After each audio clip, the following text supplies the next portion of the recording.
He wasn't wearing a cape. He wasn't even human. But when everyone else looked away, he stood his ground. At a crowded airport terminal, a German shepherd named Titan refused to let a woman pass. No one knew why. But what this loyal canine uncovered would lead to a national investigation, the rescue of a missing child, and the downfall of a twisted psychological cult. He was just a dog, or was he something more? Keep watching, because sometimes heroes come on four legs. Have you ever wondered if God still sends miracles to the world today? If you believe that God still speaks through love, faithfulness, and the things we least expect, follow this story to the end. And if your heart is touched, leave an amen in the comments below. Please hit that subscribe button so I can send you more amazing stories. Thank you so much for that. The wind in Dallas was dry and restless that morning, brushing past the glass walls of Love Field Airport with a low hum that seemed to whisper secrets from the tarmac. February had stripped the trees of color, and a pale overcast sky loomed above, casting a soft gray over the bustling airport terminals. Inside, fluorescent lights flickered above Gate 8, illuminating the impatient shuffle of travelers delayed by the weather, delays caused not by snow, but by thick fog that had blanketed the early hours in uncertainty. Officer Kate Monroe, 37, stood by the main terminal entrance, her boots clicking quietly on the polished floor. She was tall, lean, with the kind of posture that suggested both military discipline and personal endurance. Her auburn hair was tightly pulled into a regulation bun, though a single loose strand always seemed to escape near her temple. Kate had the kind of face people remembered, not because of beauty, but because of the eyes, steel gray, steady and watching. She had served over a decade in law enforcement, most of it in traffic and narcotics, before requesting transfer to the K-9 unit after her niece was abducted during a custody battle. The girl was found days later, unharmed, but Kate was never the same. She trusted instincts now, especially those that couldn't speak. Beside her walked Titan, a 5-year-old German shepherd with a jet-black saddle across his golden-brown back. He moved with a sleek, confident grace, his gait steady and alert. Titan wasn't just any canine. He was a rescue himself, found as a puppy beside a riverbank after a flash flood swept through a nearby county. His right ear drooped slightly at the tip, a permanent souvenir from an old fracture, and his eyes held the quiet intensity of a soldier who'd seen too much, too soon. Titan had completed advanced behavior detection training, a rare specialization that focused not on bombs or drugs, but on reading human intent. Kate and Titan had been assigned to terminal surveillance due to increased passenger volume. Their job was simple: presence. Let people see the uniform, feel the security. But Titan's purpose went deeper. He could sense subtle changes in body language, micro-expressions, and irregular energy. That morning, he was unusually calm, his tongue flicking out occasionally as he trotted at Kate's side. Until he stopped. The moment happened between gates 7 and 8, near the waiting area crowded with people sipping overpriced coffee and scrolling through phones. Titan's muscles stiffened. His tail froze parallel to the ground. His ears pricked forward in full attention. Then, without warning, he released a sharp bark that cut through the chatter like a blade. Kate turned, heart rate spiking, not from fear but recognition. Titan only barked when he was certain. Ahead of them, a woman in her early 30s was walking steadily through the terminal, cradling a baby in her arms. She wore a soft gray trench coat that fit like it was tailored for her, with black leather boots and a deep burgundy scarf that hinted at high fashion. Her long chestnut hair was swept into a tight bun at the nape of her neck, and her complexion was porcelain pale, too perfect under the harsh airport lighting. Her name, as they would soon learn, was Melanie Brooks. Melanie kept her eyes down, appearing undisturbed by the crowd or Titan's barking. The child in her arms, perhaps a year old, wrapped in a navy blue blanket, remained motionless, a soft patch of dark curls barely visible above the folds of fabric. Melanie's expression was unreadable, and that unsettled Kate. "Titan," Kate murmured, tugging gently at the leash. "Heel." But Titan wouldn't move. He stepped forward, low growl building in his chest.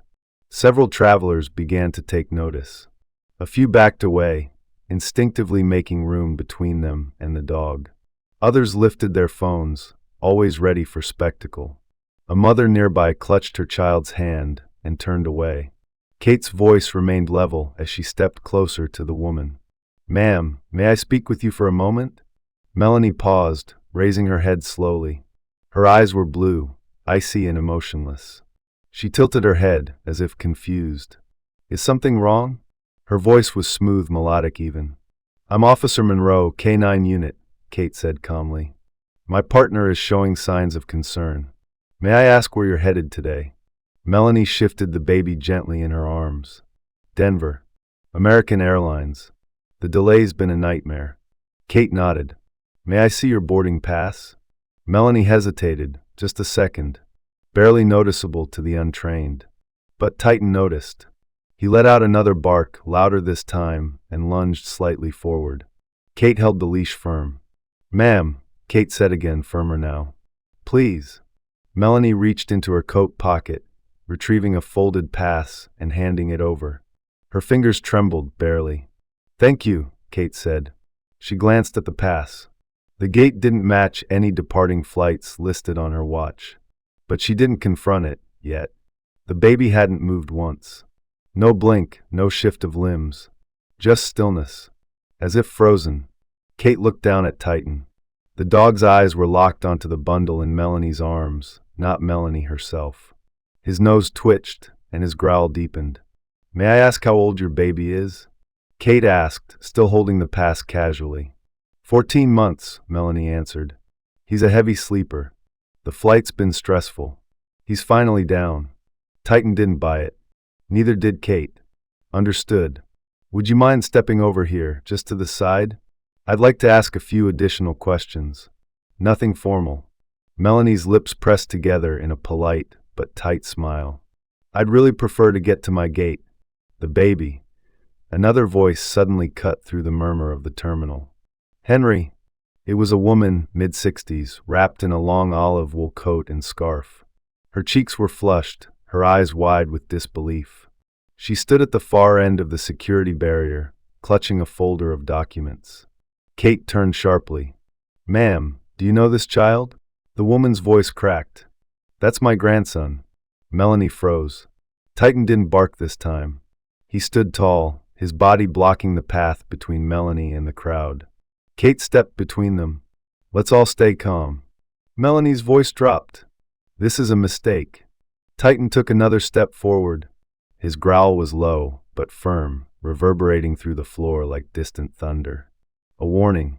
Kate Monroe didn't move for a full 3 seconds after the older woman cried out the name Henry. 3 seconds where everything in the terminal, the footsteps, the luggage wheels, the background announcements, blurred into a low static hum. Titan stood rigid in front of Melanie Brooks, his deep chest vibrating with a steady growl, his eyes locked on the child she held as if the truth were wrapped inside that navy blue blanket. Nancy Whitaker, the woman who had shouted the child's name, was now just a few steps behind the security ropes. She was in her late 60s, with a determined posture and a voice that held no tremble, even in desperation. Her salt and pepper curls were tucked under a practical knit beanie, and her gray wool coat was frayed at the sleeves. Her face bore the telltale signs of sleepless nights, dark circles, reddened eyes, and cheeks hollowed by worry. She clutched a folder tightly to her chest, too tightly for it to be casual. Kate had seen enough grandmothers in her time to know when one was holding more than papers. This woman held proof, evidence, grief. Kate stepped in front of Nancy, raising one hand. "Ma'am, I need you to stay back. Are you saying you know this child?" "I'm saying he's mine," Nancy said, voice sharper now. "That's my grandson. His name is Henry Whitaker. He disappeared from our backyard in Plano 3 days ago. Someone left the gate open, and by the time I checked the security footage, he was already gone." Titan shifted, inching forward. The baby still hadn't moved. Kate turned back to Melanie, who was gripping the child more tightly now. "Melanie," she said evenly, "please explain why a stranger thinks that's her grandchild." Melanie's jaw twitched. "I don't know who this woman is. She's clearly confused." "Let's clear this up then," Kate replied. Tell me again which airline you're flying with. American Airlines, Melanie answered automatically. Kate glanced at the boarding pass still in her hand. But this pass is for Southwest. There was a pause, a tiny fracture in Melanie's otherwise poised demeanor. I meant Southwest. I flew American on the way in. I just got mixed up. Kate didn't reply. Instead, she squatted slowly, bringing her face level with the baby. Titan followed her lead, leaning forward just enough that his nose nearly touched the edge of the blanket. He released a soft huff, then another low growl that vibrated up through Kate's feet. She leaned in closer. No twitch, no movement, not even a stir from the baby's tiny fingers. "Henry?" she asked softly, her voice deliberately maternal. "Buddy, can you hear me?" "Nothing." Melanie adjusted her grip, pulling the blanket higher. "He's asleep. It's been a long morning." "Ma'am," Kate said, straightening slowly, her voice cool and sharp now. A dog barking inches from a child's ear usually gets some kind of response. Before Melanie could reply, a voice crackled to life in Kate's radio. It belonged to Officer Ryan Diaz, one of the dispatch coordinators stationed at the airport surveillance hub. He was a short, wiry man in his early 40s with a quick wit and a quicker temper. Kate liked him because he didn't waste words. "Kate," came his voice, low but urgent. "Bolo just came through from Plano PD, missing male child, 2 years old. Last seen in a navy blanket. Kid's name, Henry Whitaker." Kate's gaze didn't leave Melanie. "Copy," she said into the mic, then turned. "Ma'am, I'm going to need you to follow me to the administrative gate lounge for additional questioning." Melanie's tone shifted. "I don't see why that's necessary. For the child's safety." Nancy was pushing forward now, security officers stepping in just as she held out a photo. "This is Henry," she cried. "Look at the curls. The blanket, my daughter made it. Please." Melanie took a half step back. "This is absurd. I don't even live in Texas." "Where do you live?" Kate asked. "Oregon. Portland." Kate tilted her head. "But your ID says Fort Worth." Melanie's lips pressed into a tight line. Titan's body shifted again, now standing directly between Melanie and the rest of the terminal. Before Kate could continue, a soft voice joined the chaos. "Excuse me, Officer Monroe?" A woman in airport staff uniform stepped forward. Her name tag read Chloe Henson. She looked to be in her late 20s, slender and petite, with short blonde curls pinned under a beanie. Chloe was a gate coordinator, typically tasked with helping families and elderly travelers find their gates or retrieve lost baggage. She had a kind, uncertain face, the sort that avoided confrontation, but something about her demeanor now told Kate she had seen something she couldn't ignore. "I don't want to cause trouble," Chloe said, wringing her hands. "But I saw that woman 2 days ago, when she came in on a private shuttle from Plano. She didn't have a baby then, but she asked a lot of strange questions about direct flights out of state." Kate turned sharply. "You're sure?" "I'm very sure. I remember because she asked if children under 3 needed ID for check-in. It felt off." Melanie's hands were shaking now. Kate caught it, even if no one else did. "Ma'am," she said firmly, "we are walking to the security office. Now." Titan stepped forward, not aggressively, just enough to make it clear there was no other direction to go. The crowd parted as Melanie moved, tight-lipped and silent, the baby still nestled in her arms like a porcelain doll. Nancy walked beside them, guarded but resolute, clutching the photo like a weapon of truth. They reached the small administrative room near Gate 10, where Kate unlocked the door with her ID badge and gestured Melanie inside. The walls were bare, a small desk and 2 chairs the only furniture. Titan remained standing, eyes locked on the baby. Kate gestured to the chair. "Please sit." Melanie did so, adjusting the child in her lap. "Is he breathing?" Kate asked. Melanie's chin lifted. "Of course he is." "Then you won't mind if I check." Melanie's silence was permission enough. Kate knelt beside the child, gently reaching out to touch the small wrist exposed just slightly from the blanket's edge. The skin was cool, but there was a pulse, slow, faint, but there. She leaned in to watch the rise and fall of the chest. Barely there. He's sedated, Kate said quietly, more to herself than anyone. He's not asleep. He's drugged. Melanie didn't respond. Titan sat beside Kate, letting out a low, drawn-out breath. The sound was neither a growl nor a whine, something in between. A warning and a lament. Outside the room, Nancy began to cry quietly. But she didn't fall apart. She just whispered the boy's name, again and again. Henry, my Henry. And still inside that silent room, the child did not cry. The walls of the airport's administrative office were too thin to contain the storm building inside. The murmurs outside grew louder as more officers arrived, drawn by the escalating situation.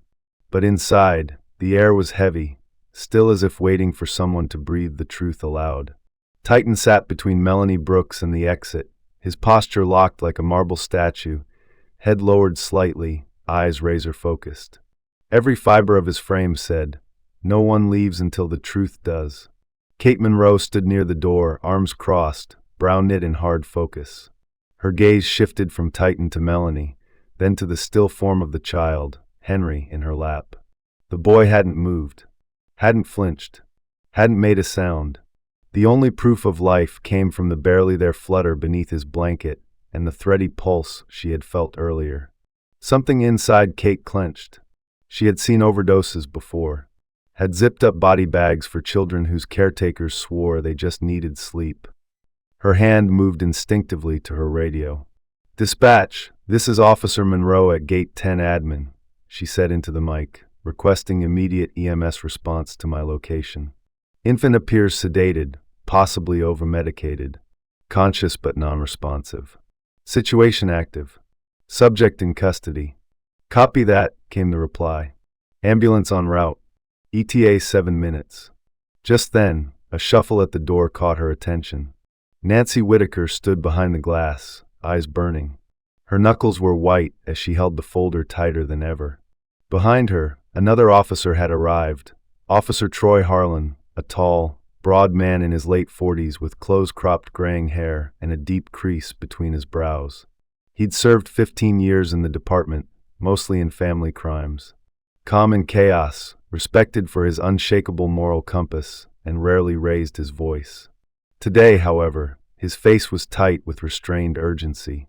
"She wants to see him," Troy said quietly to Kate, motioning to Nancy. "Wants to be sure."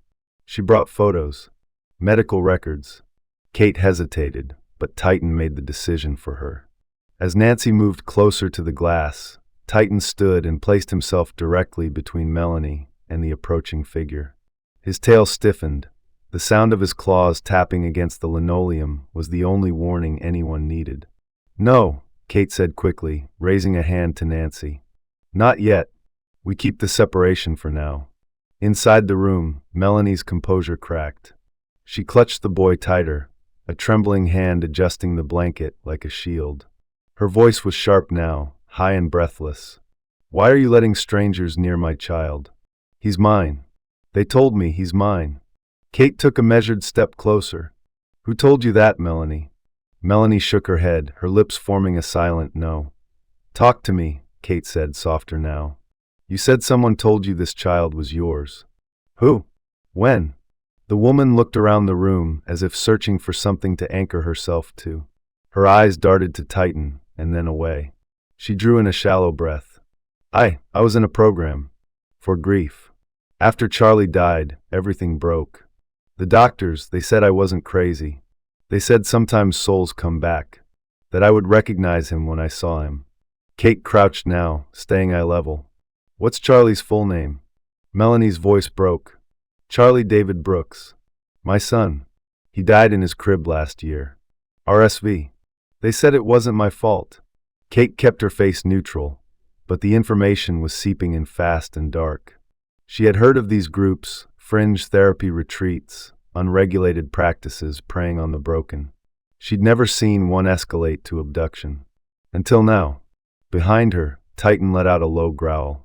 Not loud, but directed. Kate turned her head and saw that Melanie had slowly begun shifting her body toward the exit. Subtle, calculated, but Titan had sensed it before anyone. "Don't move," Kate warned. Melanie froze. Outside, the ambulance lights flickered red and blue against the frosted windows. 2 EMTs entered.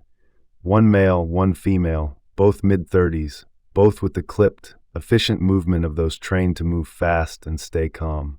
The male, Jonas Brent, was tall with a weathered look and calloused hands. He didn't waste time. Kneeling beside Melanie, he gently reached out. "Ma'am, I need to assess the child. Please release him to me." Melanie's grip tightened. "No, he's sleeping." Kate stepped forward again, voice firm. "He's not. He's sedated, and unless you want to make this worse, you will let him go." Titan growled louder this time, rising to his feet fully, his stance low and defensive. He was no longer just watching. He was protecting. Melanie's eyes welled, her whole frame shaking. "He's mine. They said he's Charlie. That if I just believed." "Ma'am," Jonas said gently, "we need to help him." Her fingers twitched. Then finally she let go. Jonas took the boy carefully, laying him on a stretcher as the female EMT, Renee Collins, a short, steady woman with copper-red hair and quick eyes, began monitoring vitals. Kate watched as Titan slowly relaxed, though his eyes never left Melanie. He circled behind Jonas, then sat directly beside the stretcher. Silent. Still. Nancy sobbed from outside the room. "Henry." Kate turned to Officer Harlan. "Call Plano PD. Get me any info on a Charlie David Brooks. And get Child Protective Services on standby." "On it," Troy said, already walking toward the hallway. Inside the room, Melanie sat back in the chair, as if deflated. Her scarf had slipped, revealing a faint scar along her neck, a long-healed incision. Possibly from a car accident or a medical emergency. Kate noted it absently, filing it away with all the other fragments of a story that didn't add up.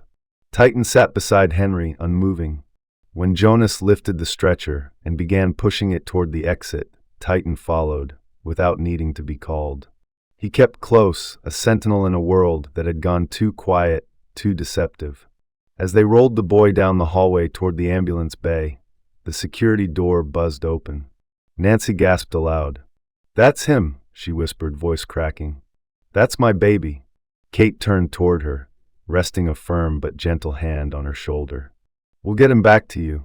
But first, we need to know how deep this goes." Nancy's eyes met Kate's. "It's already too deep." And behind them, Titan barked once, loud, clear, defiant. As if to say, "Not on my watch." The ambulance pulled away from Dallas Love Field, just as the midday sun finally broke through the clouds, casting slanted beams of light across the airport's long shadow.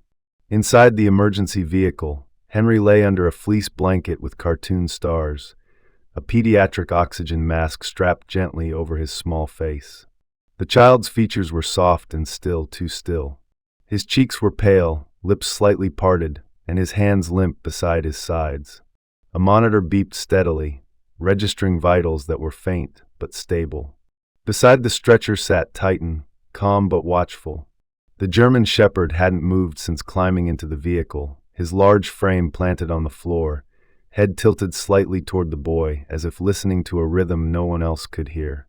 Every now and then, his ear twitched or his gaze shifted toward the EMTs, but he never took his attention off Henry for long.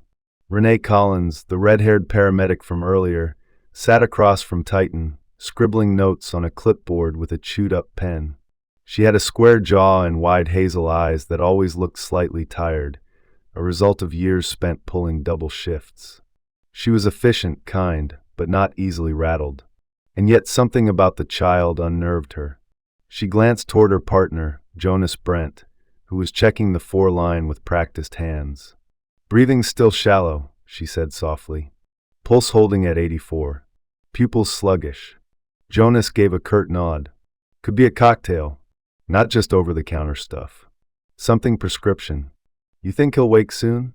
"If we got to him in time," Jonas muttered. "If not, we're looking at possible respiratory depression." Titan shifted just slightly, his body stretching forward enough for his nose to graze Henry's hand. He let out a soft huff, not a whine, but something else, almost like a sigh of assurance. Meanwhile, back at the airport, Kate Monroe stood outside the security checkpoint, watching as Melanie Brooks was led into custody by Officer Troy Harlan and 2 uniformed patrolmen. Melanie no longer resisted. Her coat had slipped off one shoulder, her once pristine scarf dragging on the floor. Her hair, once in a tight bun, had loosened and now hung in limp curls around her face. She looked like a woman coming down from a high, not of drugs, but of delusion. She muttered something as they walked, voice so low Kate couldn't catch it. It sounded like a name. Charlie. Again. Kate turned toward the terminal's operations office, a low-ceilinged room full of switchboards, mounted screens, and cluttered desks. She sat down at a workstation and opened the department database, inputting the name, Melanie Brooks. DOB, August 18, 1990. Texas license number. Her last known address was an apartment in Fort Worth. Nothing alarming at first glance, no criminal record, no restraining orders, no red flags. But as Kate dug deeper, she uncovered a medical flag, voluntary psychiatric admission to a private center in Arlington 6 months ago. The listing was vague, protected under HIPAA, but a name jumped out, Clearpine Institute. Kate leaned back slowly in her chair, rubbing her temple. She remembered Clearpine from an old interagency bulletin.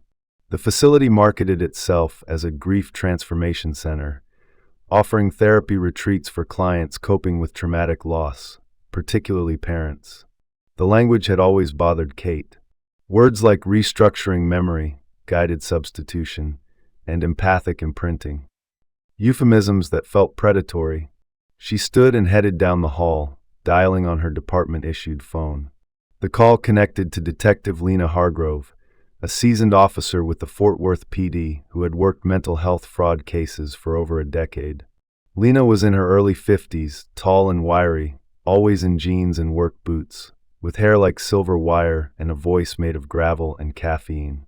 She didn't bother with pleasantries. "Hargrove," she answered. "Lena, it's Kate Monroe in Dallas. I've got something you might want to hear." Kate explained the incident, Melanie, the abduction, the sedation, and the child. When she mentioned Clearpine, Lena grunted. "Knew it," she said. "I've been sitting on complaints from 3 families, all widowed or grieving mothers. All got pulled into that place after referrals from support groups. One of them swears her friend was told her dead son's soul had reincarnated into another child. They didn't have proof." "Well," Kate said, "I think I might. Email me everything. I'll loop in our DA's office. If we can get an emergency warrant, we're going in." Kate hung up and walked slowly back toward the concourse. A breeze from the automatic doors swept across her boots, carrying with it the distant noise of planes and the low hum of life continuing outside. But her mind was on a different kind of noise, the quiet deception that had led a broken woman to believe someone else's child was her own. Just outside the ambulance bay, the EMS van backed into its slot as the ER team prepared for arrival. Standing nearby was Dr. Michaela Torres, the hospital's pediatric emergency physician on rotation. She was in her early 40s, medium-build, Latina, with close-cropped curly hair and a no-nonsense aura that intimidated interns and comforted parents. She was holding a tablet, checking vitals in real time as the stretcher was wheeled in. "Vitals?" she asked Jonas. "BP's low but holding. Pulse responsive. Pupils still delayed." "Sedative?" she asked. Jonas nodded. "Most likely. Maybe clonidine in addition to diphenhydramine." She pursed her lips. "Tox screen and CT. Now." Titan tried to follow the stretcher into the treatment wing, but was halted gently by Renee, who knelt beside him. "Not yet, buddy. They'll take care of him." Titan didn't resist, but he sat right there at the glass doors, watching until Henry disappeared down the hallway. An hour later, Kate stood in the hospital lobby with Officer Harlan, who had just returned from the holding cell where Melanie had finally stopped repeating, "He's mine," and instead sat staring at the wall. Kate pulled up the Clearpine website on her phone. The landing page showed a sun-drenched field, a white building nestled in a pine grove, and a quote, "Pain is just a path to a better truth." She looked up at Harlan. "I think that's where the real story starts."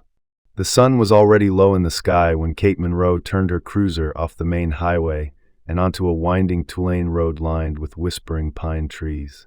The drive from Dallas to the outskirts of Fort Worth had taken less than 2 hours, but each mile had thickened the atmosphere around her like an approaching storm. Titan sat upright in the back seat, head slightly out the open window, nose twitching at the new air. The scent here was different: damp bark, pine resin, the faint trace of livestock or compost nearby. But underlying it all, something sharp, something clinical, like antiseptic and secrets. Clear Pine Institute was nestled between two ridgelines, hidden from the main road by a thick wall of trees. It didn't look like a mental health facility. It looked like a spa for the grieving elite. The building itself was modern, constructed from smooth gray stone and wood paneling. Large windows framed the entrance, and a manicured gravel path curved toward the glass double doors. The sign out front was modest: Clear Pine, Center for Restorative Grief Therapy. Kate parked by the visitor's lot and stepped out, Titan falling into position beside her. She had left her formal uniform behind and now wore jeans, a navy field jacket, and her badge clipped visibly at her waist. She wanted to look like law enforcement, but not like a threat. Yet, as they stepped into the reception area, a wave of ambient music floated around them, something instrumental and slow, meant to soothe but instead leaving the room hollow. The lobby smelled of lavender and eucalyptus. A low counter faced them, and behind it sat a young woman typing softly on a keyboard. Her name tag read Jenna Voss. She couldn't have been more than 25. She had a pale complexion, ash blonde hair tied in a low ponytail, and delicate features that might have seemed serene if not for the way her eyes widened the moment she saw Titan. Her fingers froze over the keyboard. Kate took a measured step forward.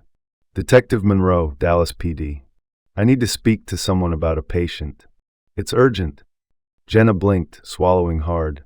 I don't think," she stammered, then hesitated as her eyes flicked to Titan, who had seated himself beside Kate and stared at her with uncanny stillness. Kate leaned in slightly. "We're not here to cause problems, but I need access to client logs. This concerns a missing child. A child we believe was brought here." Jenna shifted in her chair. She was slender, nervous, the type who likely avoided eye contact in crowded rooms.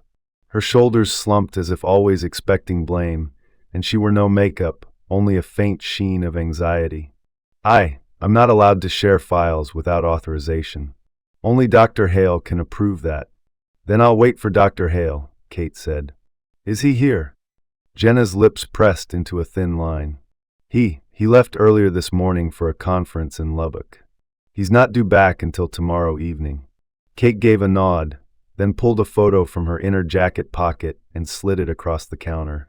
It showed Henry, bundled in a hoodie, his cheeks rosy from last year's winter. The photo had been provided by Nancy Whitaker an hour after Henry had been admitted to the ER. "Have you seen this child before?" Kate asked. Jenna stared at the photo. Her face changed, not with surprise, but with guilt. She looked away almost immediately. "Jenna," Kate said gently, "if you know something, now's the time." Jenna lowered her voice. "There was a woman, Melanie Brooks. She came here 4 months ago. Said she lost her son. Dr. Hale took a special interest in her." Kate's tone hardened just slightly. "Was Henry ever brought here?" Jenna hesitated, then gave a single, shaky nod. "Yes. About a week ago. Just for a day. She said she needed closure, that she found her son again. I didn't understand. Dr. Hale said it was a private part of her therapy. He didn't log it in the patient system. He told me not to ask." Titan let out a low exhale. Kate's heart pounded. Did she bring anyone with her? There was a driver. Some private shuttle service. They didn't stay long. Where did they go after? "I think Dallas," Jenna whispered. "I think he arranged it. He told me to delete the surveillance from that day." Kate took a slow breath. "Tell me about Dr. Hale." Jenna shifted uncomfortably. "He's charismatic. Mid-40s, dark hair, always dresses sharp. Clients trust him. He says the right things. But he doesn't talk like a normal therapist. He says things like pain is a prism, or memory can be reinterpreted. He believes grief is a door." "A door to what?" "To change," Jenna murmured. He has a theory. He calls it soul transference. Says some children who've passed can return in others. If a mother believes strongly enough, she can reconnect with them. He encourages it. Some clients leave better. Some worse. Worse how? They stop talking to their families. They become obsessed. He uses imagery, photos, guided regression sessions with music, some kind of neuro-linguistic programming. Kate narrowed her eyes. Have you ever seen him with drugs? Injections? Medication? Jenna froze. Yes, she whispered. I saw him give something to Melanie. Said it would help her sleep. Did he label it? No, but the bottle looked like a prescription vial. Titan let out a quiet growl, low and sure, but Kate placed a hand on his collar and gave a slow nod. I'm going to need copies of whatever you didn't delete, she said. Anything, patient logs, notes, emails. I could lose my job, Jenna stammered. You could help stop this from happening again, Kate replied. Jenna stared at Titan. The dog hadn't moved, but something in his gaze seemed to reach her in a way words hadn't. She nodded slowly. There's a file, she said. Not digital. A paper record, Dr. Hale keeps in his private office. Locked cabinet. Kate stood taller. Then let's get it. The corridors of Clear Pine Institute grew quieter the deeper Kate, and Jenna descended into its interior. The usual sounds of distant typing and soft music faded behind the thick fireproof doors lining the administrative wing.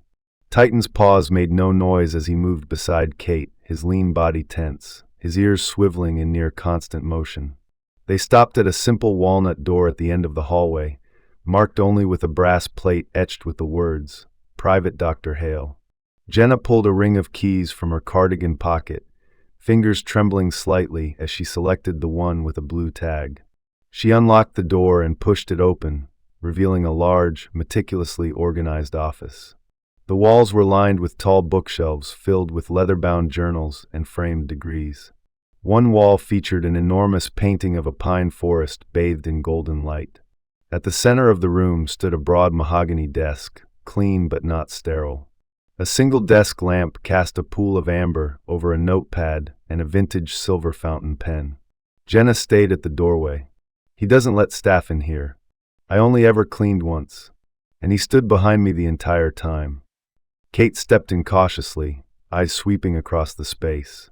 She moved behind the desk, noting the pattern of scratch marks on the floor, very subtle but there. Something had been dragged. She knelt and ran her fingers along the edge of the lower bookshelf. A narrow seam caught her attention. She pressed gently, and with a quiet click, a hidden panel released. The bookshelf creaked forward just enough to reveal a narrow staircase, descending into darkness. Titan immediately stepped forward, his nose lifting into the air, nostrils flaring. He let out a low rumble, not of warning, but recognition. Jenna's voice dropped. I didn't know there was a basement. Kate looked at her. Call Officer Hargrove. Let her know what we've found, and ask for backup. Quietly. No one else in the building should know. Jenna nodded and vanished back down the hallway, leaving Kate and Titan alone. Kate drew her flashlight, flicked it on, and began descending the stairs. The air changed almost instantly, cooler, mustier, with the sterile scent of bleach and something faintly sweet, like powder and disinfectant. Titan moved ahead but stayed close, tail low, body tense. The staircase ended in a concrete hallway, unpainted and slightly damp. A single door waited at the end, painted white but flaking slightly at the edges. Kate tried the handle. It opened easily. Inside, the space was jarringly surreal. It resembled a nursery, but one built for performance rather than care. A white crib stood in the center of the room, perfectly made with pale yellow sheets, and a mobile hanging above it featuring soft cloth stars. Plush toys were arranged meticulously on shelves. Teddy bears, stuffed elephants, dolls with wide plastic eyes. A rocking chair sat in one corner, draped with a handmade quilt. Kate stood still, heart thudding. This wasn't a therapy room. This was a shrine. A set.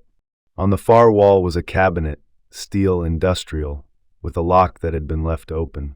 Kate pulled it open and found rows of neatly labeled thumb drives, each in a plastic sleeve marked only with initials and dates. She grabbed a handful at random, flipping the labels. MB 10.12, SF 10.15, JW 10.19. She turned to the nearby desk, a smaller wooden table that looked like it belonged in a child's room. Inside its drawer were lined pages of notes. Neat, slanted handwriting. She read aloud under her breath. Subject MB responds well to audio cues paired with dissociative sedative. Induction achieved in less than 5 minutes. Visual substitution phase successful. She accepts Henry as reincarnation of Charlie. Session to be reinforced with olfactory triggers. Titan growled. Kate placed the page down slowly. He didn't just manipulate them, she murmured. He programmed them. A faint sound behind her made her turn. Titan had moved toward a low wooden bench near the back wall. His nose hovered at the floor. Then with precision, he pawed at a small panel under the bench. The board popped free. Kate knelt and pulled it open. Inside was another hidden compartment. She reached in and withdrew a small locked case. Picking it open with her multi-tool, she discovered a collection of syringes, empty vials, and a bottle labeled only with numbers. No names. No dosage instructions. Kate took a photo of the contents, then carefully packed the case and the drives into her evidence bag. She stood and looked once more at the room, at the obscene neatness of it all. She was about to leave when her radio crackled. Detective Monroe, this is Hargrove. We've got 2 cars en route and a mobile forensics unit mobilizing. ETA 15. You secure? Kate pressed her mic, secure but not alone. We've uncovered something big. Tell me. It's not therapy, she said. It's ritual. Induction. He's building belief systems in grieving women and embedding false narratives. We've got physical evidence and session footage. He's not reprogramming grief, he's replacing memory. There was silence on the other end. Then Hargrove said, he just crossed into criminal psychological manipulation. That's federal. Kate switched off the mic. She turned to Titan, who had now sat beside the crib. He looked up at her, ears pinned slightly back, chest rising in slow rhythm. He brought Henry here, she said aloud, to herself more than to Titan. Set the stage. Made Melanie believe this place was where Charlie had returned. Every toy, every light, meant to mirror something she had lost. Titan remained still. Kate stepped closer and crouched, reaching to touch his fur gently. You found it, boy, she said. You always know where the lie hides. They ascended together, leaving the nursery behind, the door swinging shut and clicking softly into place. The walls of the Gallatin County Detention Center were gray and windowless, stained by years of indifference. In Interrogation Room B, the air was heavy with the sterile smell of vinyl chairs, old floor polish, and the sweat of men who thought they'd never be caught. At the table sat Dr. Lawrence Hale, his hands folded neatly in front of him like he was teaching a seminar instead of awaiting indictment. His dark hair, peppered lightly with silver, was immaculately styled despite his arrest hours earlier. He wore a slate-gray cashmere sweater under a wool coat, unbuttoned now, as if the holding cell had not fazed him. His face bore no expression of guilt, no shame, only the cool confidence of a man who believed his logic outweighed the law. Across the table sat Detective Kate Monroe, her badge clipped visibly to her jacket, sleeves rolled to the elbows. The lines around her eyes had deepened overnight, and her auburn hair, hastily tied back, had started to fray at the temples. She'd barely slept, choosing instead to watch all 37 minutes of the USB labeled MB 10.12, the session where Melanie, under sedation, clutched a doll and called it Charlie, while Hale's voice guided her gently into delusion. The other USBs had been no different. Kate didn't speak at first. She let the silence stretch. It was a tactic she'd learned early in interrogation. Let the subject fidget, adjust, reveal. But Hale didn't blink. He met her stare as if appraising her. I assume this is where you try to make me admit to something criminal. You're already indicted, Kate said. The only question left is how far this went, and whether you manipulated more than grief. Hale leaned back slightly, his voice smooth and articulate. Detective, I didn't manipulate anyone. I offered people relief. What I provided wasn't coercion, it was catharsis.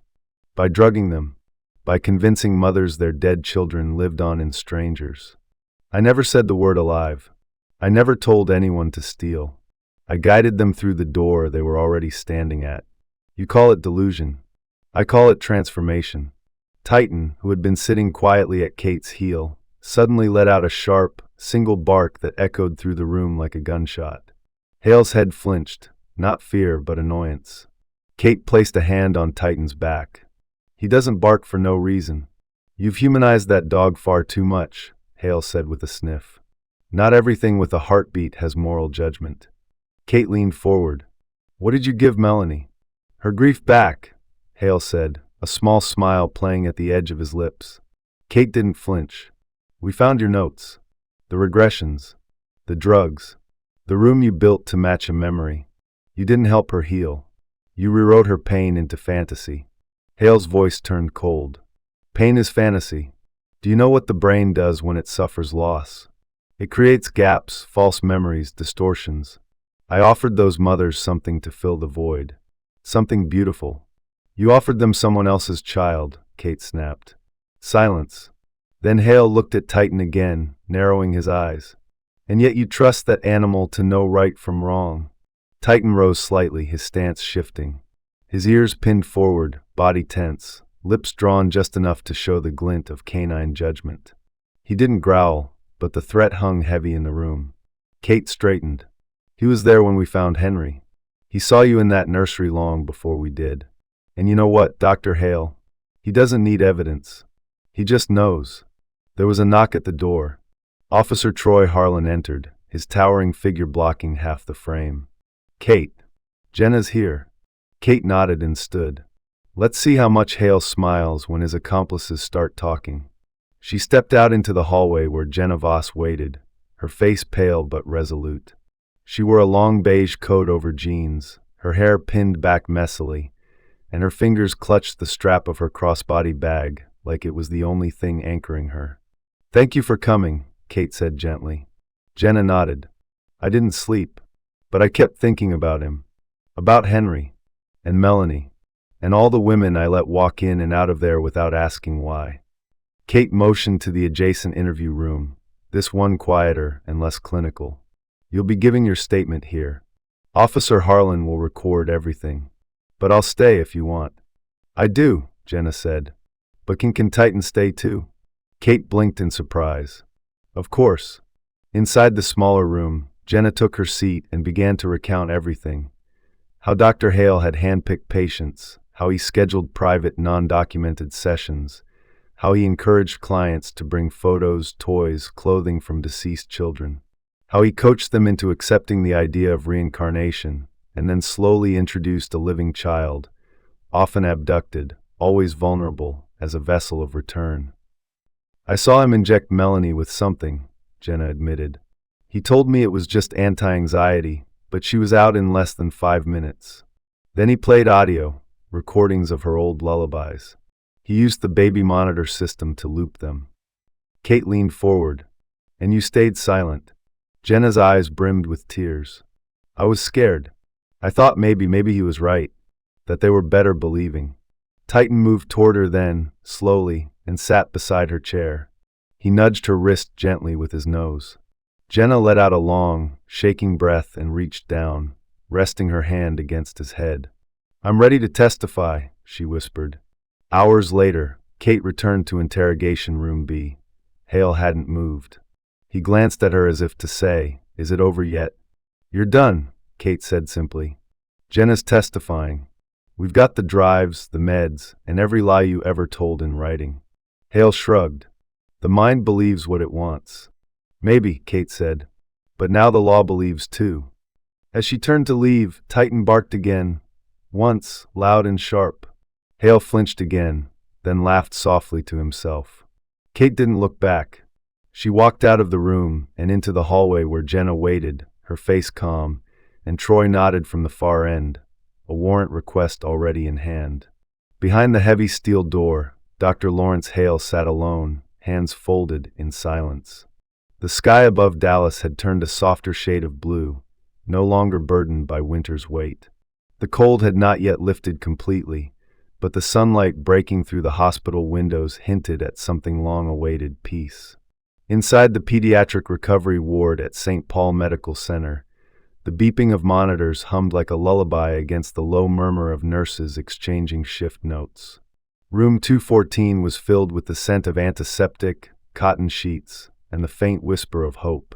Henry lay still, wrapped in a hospital-issue blanket, his face pale but peaceful. A white bandage was taped to the back of his small hand, where the four was still delivering fluids. At just under 3 years old, his chest rose and fell with a fragile rhythm. His hair was sandy blonde, matted in places, and his eyelashes fluttered lightly as if dancing on the edge of a dream. Nancy Whitaker sat beside the bed in a wooden rocking chair. She wore a faded cardigan the color of wild thyme and held Henry's small fingers in hers. At 72, Nancy had a posture shaped by gardening and grief. Her short silver curls framed a weathered face, lined not by time but by waiting. Her hands were veined and strong, yet they trembled now as they held the boy. She whispered old lullabies under her breath, songs she once sang to Henry before he was taken from her backyard 3 days ago. Her voice cracked at the edges but did not break. The door creaked open quietly. Detective Kate Monroe entered, still in her black field jacket. Her boots were dusted with dry mud from the previous day's search, and her face carried the soft fatigue of someone who had seen justice try and fail, but this time finally take hold. Titan trotted behind her, his leash slack, his gait alert yet calm. The German shepherd's golden-brown fur had been brushed, his eyes attentive, tail swaying gently like a pendulum ticking off heartbeats. Kate paused at the foot of the bed. "How's he doing?" Nancy looked up, her eyes misty. "They say he might wake up fully today. His vitals are good." "They're optimistic." As if on cue, Henry's fingers twitched, curling against Nancy's palm. Then his head shifted slightly. Slowly, eyes fluttered open, first one, then the other, revealing irises the color of soft moss. For a moment, he stared at the ceiling, blank and confused. Then his gaze landed on Nancy, and a slow smile spread across his lips. "Mima," he whispered, barely audible. Nancy choked on a sob, pressing her forehead against his. "I'm here, baby. I'm right here." Then Henry's eyes widened further. He lifted his hand weakly and pointed. "Tata!" Titan moved forward without hesitation. He placed his front paws gently on the edge of the hospital bed, his head close to Henry's, tongue flicking out to kiss the boy's cheek. Henry giggled softly, raspy but clear. Kate felt her throat tighten. She looked away briefly, then back at the dog. "He remembers."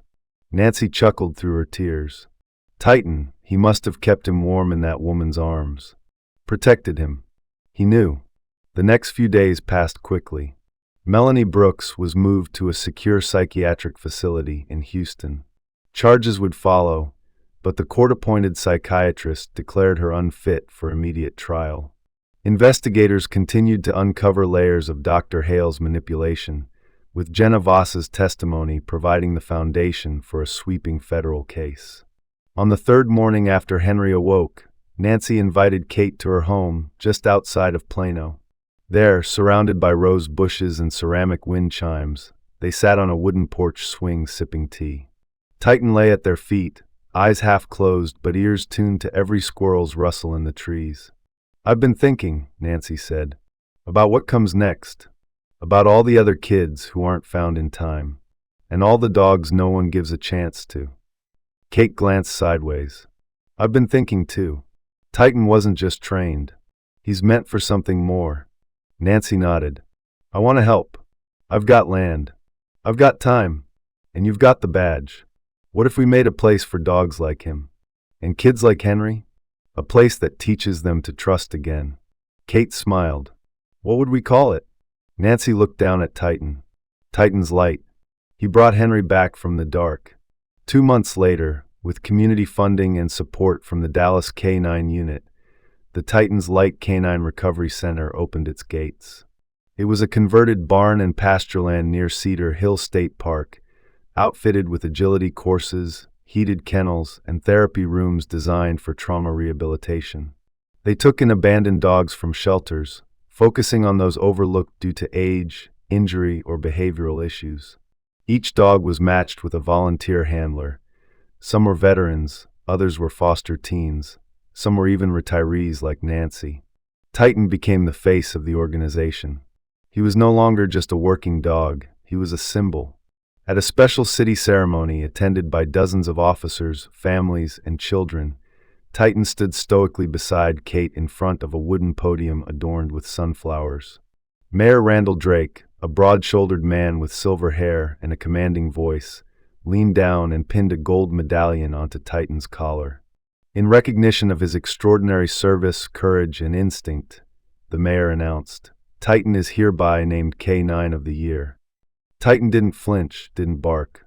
But as Henry, now walking with more strength, ran up to him and flung his arms around his neck, the dog leaned in gently, pressing his forehead against the boy's chest. There was no need for words. Sometimes God sends angels not with wings, but with fur and silent eyes that see beyond what we can understand. Titan wasn't just a dog, he was a miracle wrapped in loyalty, sent at the perfect time to protect an innocent soul and reveal the truth no one else could see. Through him, a broken family was made whole again. And in the quiet courage of one dog, we're reminded that faith doesn't always roar. It often waits, watches, and protects in silence. In everyday life, we may overlook the quiet signs of grace. But perhaps, like Nancy and Kate, we're being called to see deeper, to act with compassion, and to trust that even in the darkest moment, God is still working behind the scenes. Let this story be a reminder, miracles are real. They just don't always come the way we expect. If this story touched your heart, please share it with someone who believes in second chances. Leave a comment below and tell us, have you ever witnessed a silent miracle in your life? Type Amen in the comments if you believe God still sends protectors in unexpected forms. And don't forget to subscribe to our channel for more powerful stories of love, loyalty, and faith. May God bless you and keep you safe. Always.